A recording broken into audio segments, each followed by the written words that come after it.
Hello, everyone, and welcome to my channel. My name is Brenda Holtz, and I am the owner and instructor of Akasha Sewing and Fashion Center.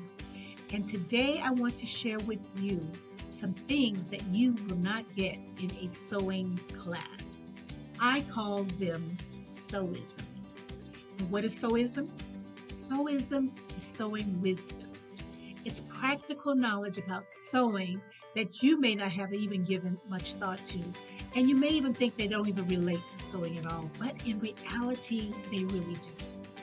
So now, if you have not started your sewing journey, I suggest you check out my So Amazing online courses.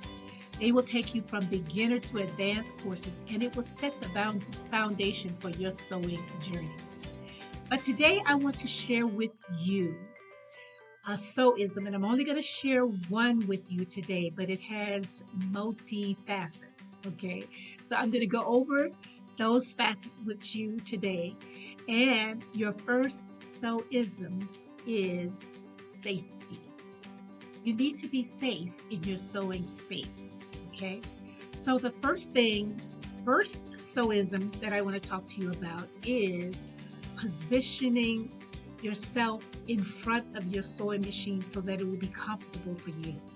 Your sewing machine should never be way out here where you can't see what's going on, over to the left or over to the right, but right in the center, because it is very, very good for your posture to position yourself correctly. Because if you're doing long sewing hours, it's best that you at least have maybe a good chair too that will support your back and your body, okay? Because sometimes we can do marathons, and so it's really not good if you don't have good support for your back.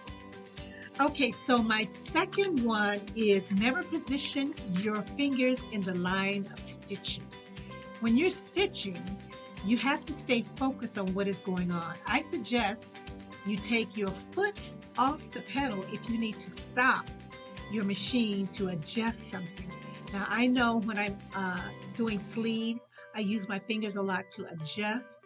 I do pin-based everything in, but I use my fingers to kind of ease everything underneath the needle and the crescent flip. But I suggest that you stay focused and not pay attention, because you can sew through your finger.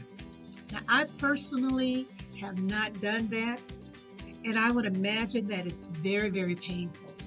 So I suggest that you pay attention, stay focused, and don't sew over your fingers, because I believe it would just really keep me from doing some sewing for at least a couple of weeks. But sewing is in me, so I will probably figure out a way to get back into it. Okay, so number 3, never leave a hot iron on your pressing surface, because you could burn a hole in it. You can maybe even set a fire. It'll probably be hard to do, but sometimes when your iron is left on in the down position, it can burn through your pressing surface, and it can also leak water. And also, you want to make sure that your cords are out of the way so you don't trip over them. And you can also burn yourself by just reaching over your iron. So there are some hazards in it, but just be cognizant of what's going on with your iron. Make sure it's either in the up position where it won't burn and won't leak water. Now, today they do have irons that have automatic shut-off, and those are really good.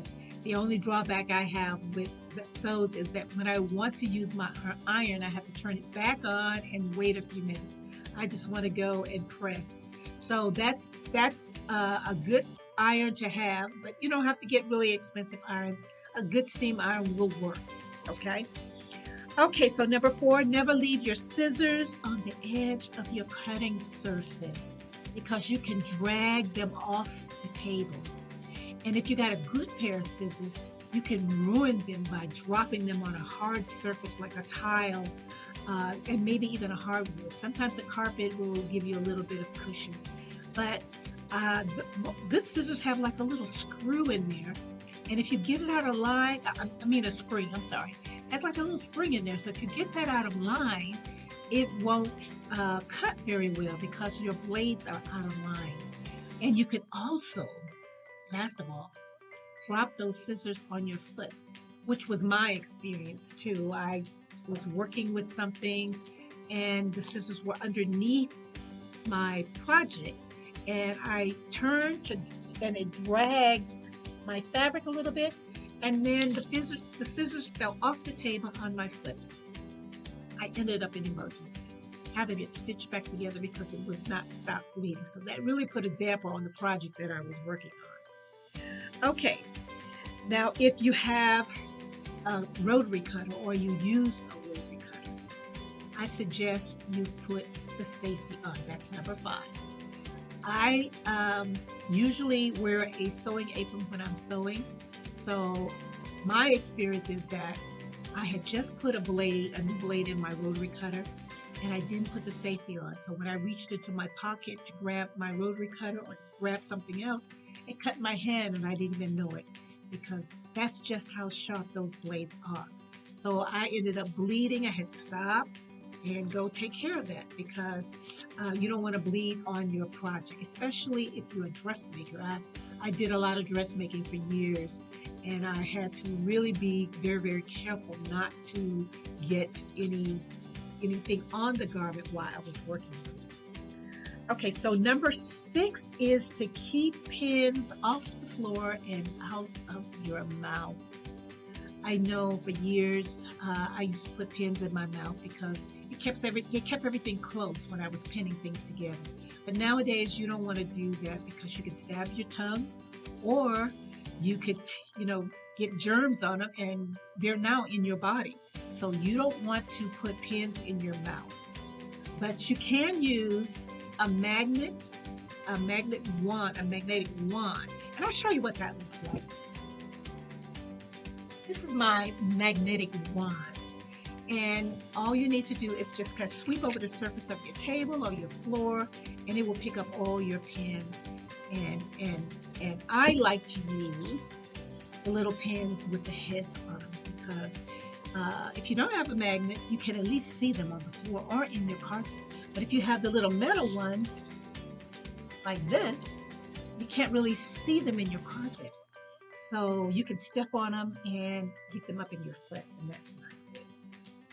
Okay, so number 7, try not to sew over any pins as you are stitching. Now, I know we have all done this. I've done it, and I've also broke needles and bent my pins. So I suggest you don't do that, especially if you don't have very many needles for your sewing machine, because if you break the one you have and you don't have any backups, then you're done with your project for today. So I suggest that when you're sewing, when you get to a pin, walk it over with your flywheel, and then continue to sew. When you get to the next pin, you're going to walk it over. So that way you don't break your needles, and you also don't break any pins. Now, I've had pins or needle fly up in my face, so I'm very cognizant now about sewing over pins. So please be careful with that. Don't sew over any pins if you have to. If you don't have to. Okay, number 8. Make sure all your cords on your sewing machine and your iron are in very good conditions, and not in a place where you can trip over. Because if your cords are not in good condition, they can catch on fire. They can cause a shortage in your electrical system, and it can also short out your iron too. So be careful, because these things can cause a fire. So be sure that your cords are in very good condition. Number 9, I'm getting to the end here. Do not eat or drink in your sewing area.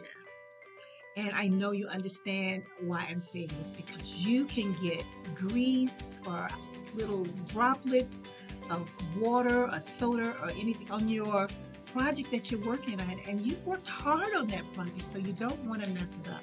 So I suggest you have a little area in your sewing room that you can go and have a little break, or take a little break and drink some water, a cup of tea, have a little soda, or even a sandwich or something like that.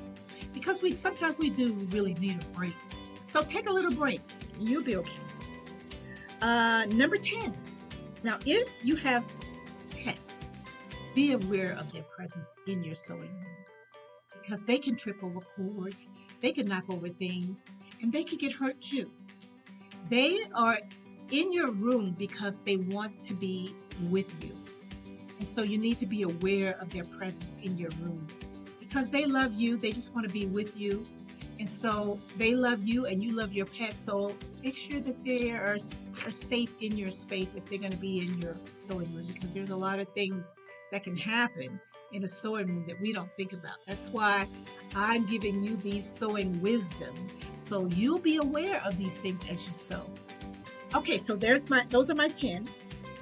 So I just want to say, if you have not started your sewing journey, then you can still go to my website and check out my So Amazing online courses.